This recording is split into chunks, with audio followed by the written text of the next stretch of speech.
this world? What have they done to us? What did they do to us?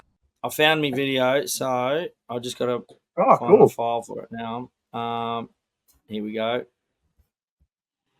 So, you didn't know, part 9.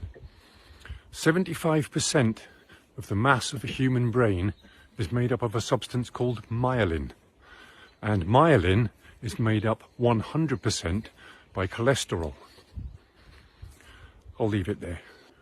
On a separate and completely unrelated subject, Alzheimer's disease is a neurodegenerative brain disease which destroys brain cells. Now, Alzheimer's never existed until 1979, and yet now it is one of the leading causes of death in Western societies. On a separate and completely unrelated subject, margarine was first invented in 1869 because Napoleon wanted a cheaper and longer lasting fat for his armies to travel with. It didn't gain popularity until the Second World War, when butter and other animal fats were scarce.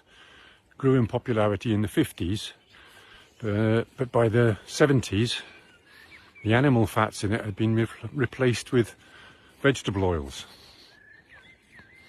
because obviously animal fats contain saturated fat and a lot of cholesterol, so they wanted to offer a lower cholesterol alternative. I'll leave it there. On a separate and completely unrelated subject, margarine is one molecule away from being plastic. Now, as any chemist will tell you, one molecule can make a huge difference to the finished compound. Take ethanol and methanol, for example. One molecule difference, but very, very, very different results when ingested into the human body, right? So I'll leave it there. On a separate and completely unrelated subject, a simple experiment to do at home is to take a slab of butter, a slab of vegetable margarine with no animal fats in, and a slab of plastic, and stick them all outside in your garden and have a look what happens. Very quickly, all the wildlife in the area is going to be attracted to that butter, from the flies and the beetles and the mini beasts, through the birds, the rodents, all the way up to the apex predators, foxes, badgers, bears. If there happens to be no other wildlife around, then bacteria and mold will very, very quickly consume it, because it's easily digestible for all organic life forms. The margarine and the plastic will sit there for weeks. Nothing in nature will touch them. Try it. I'll leave it there. On a separate and completely unrelated subject, I invite all GPs out there to check your patients' medical records and see how many of your dementia and specifically Alzheimer's patients have been on statins and or low cholesterol diets for many years. I'd be very interested to hear your feedback in the comments, and I'll leave it there. Have a fabulous day. On a completely separate and unrelated note. I love it, isn't it? You beat me to it. You beat me to it. I was going to say that. And on a completely... I know that was a fairly long-winded, but I loved everything he said. I've known for a while. So somebody, even before most other things that I've woken up to, back in the day, I was quite broke. I was doing the drinking most of my paycheck and share housing and all the rest of it when I first moved to Melbourne. And I rocked up to, it was with Zenith, actually, the band, when I was tour managing them still in Melbourne. And I was doing a lot of free work at the studio. Like, we were cruising into that studio all the time. Which studios? Yeah, in Brunswick. And I was there like 12 hours a day, and then I still had a job on top of that. Like, I never slept.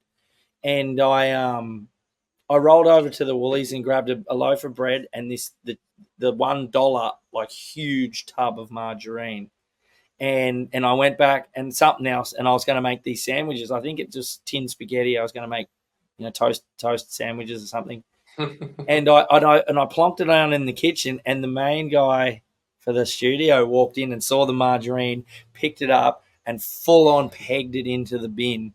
And he was just like fuck that. And I'm like, what? And he's like, do not eat that. Like, just don't eat that. And I'm like, why? And he goes, it's not even, he goes, okay, so margarine, and he gave me the lesson. But he said margarine, blah, blah, blah. And he goes, here's the thing. That isn't even margarine. He's like, look at it. And it just said sandwich spread. No, that was Glenn. You haven't met him. Was that the guy? He was the owner. Was that the guy, the owner? I met him when I came to Melbourne. Yeah, you would have met him. Yeah, turned into a massive douchebag, and I was going to say, didn't you end up trying to fuck over the guy? But that's not the reason I bring it up. So he was like, that's not even margarine. They legally can't say butter on the label if there's not a certain percentage in there. They'll call it soft as butter. See, that's a way around not calling it butter, but everyone thinks, oh, soft as butter, that must be butter. Spreadable, right? You know who that guy, the guy with the beard, the clip that you showed? Because I've got a lot of people asking, do you know who that was? Oh, no, I don't know who he is. We can have a look at the clip, but I don't think... I don't think it said his name on there. Let's have a look real quick. But I didn't know this. I think Tash... ECO, Ecotopia, underscore S.A.F.